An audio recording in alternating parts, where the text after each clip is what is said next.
सर्वांना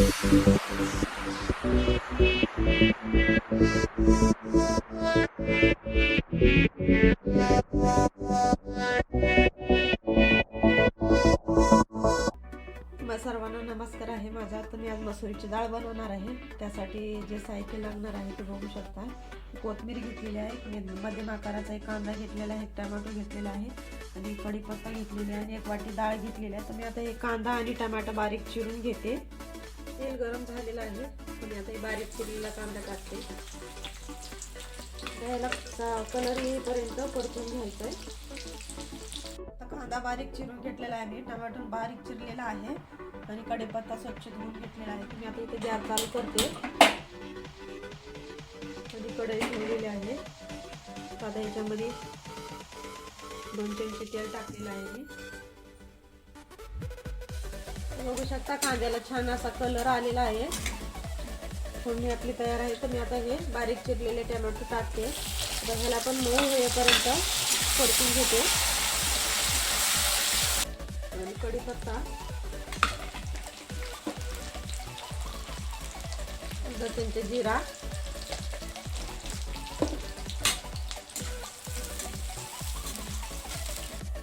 टमाटे पण मऊ झालेले आहे. अर्धा चमचा हळद,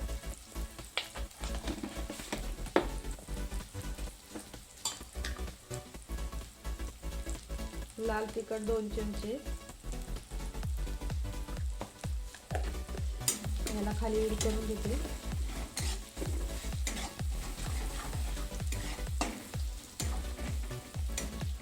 कलर पण छान आलेला आहे. सपोर्ट पण करत चला. आणि मसुरीची डाळ स्वच्छ मी 2 ते 3 पाण्यामध्ये धुवून घेतलेली आहे. आता हे पण टाकते.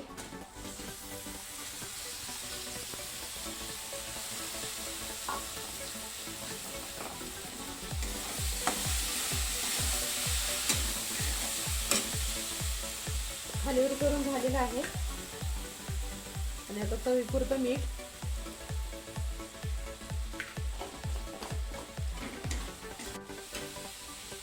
छान परतून झालेले आहे. आता मी 1 ग्लास पाणी घालते शिजण्यासाठी.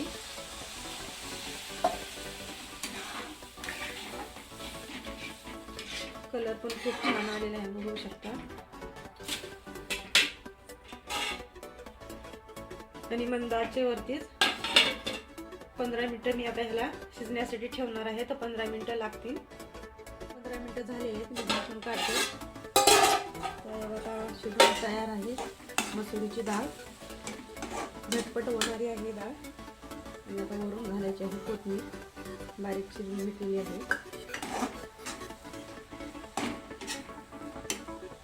मी गॅस बंद करते. ताटामध्ये काढून दाखवते मी तुम्हाला. मी ताटामध्ये वाढून घेतलेला आहे. डाळ बघा अशी झालेली आहे, एकदम भारी झालेली आहे. आणि चपाती ज्वारीची भाकरी एकदम चवीला भारी लागते. तर तुम्ही पण बनवून खावा. तर या जेवायला मंडळी सर्वजण. तर असं आहे जेवणांचं साधंच आहे, पण आवडलं असेल तर लाईक करा, शेअर करा, सबस्क्राईब करायला विसरू नका.